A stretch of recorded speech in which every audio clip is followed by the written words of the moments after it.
தொழிற்சாலை, நோக்கியா தொழிற்சாலை. என்ன கிடைக்குது? வேலை. வேலைக்கு என்ன கிடைக்குது? சம்பளம். சம்பளத்தை வச்சு என்ன செய்வா?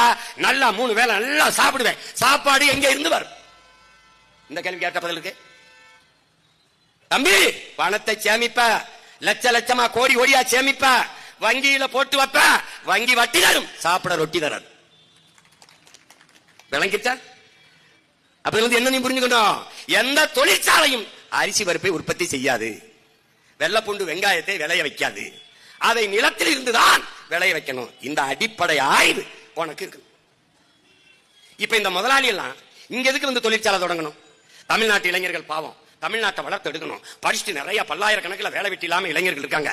அவங்களுக்கு வேலை வாய்ப்பை கொடுத்து அவர்கள் வாழ்க்கை தரத்தை உயர்த்தும்னு வேளாங்கண்ணி மாதாண்ட வேண்டிக்கிட்டானா, இல்ல மாரியாத்தாட்ட வேண்டிக்கிட்டானா, இல்ல யாருக்கிட்ட?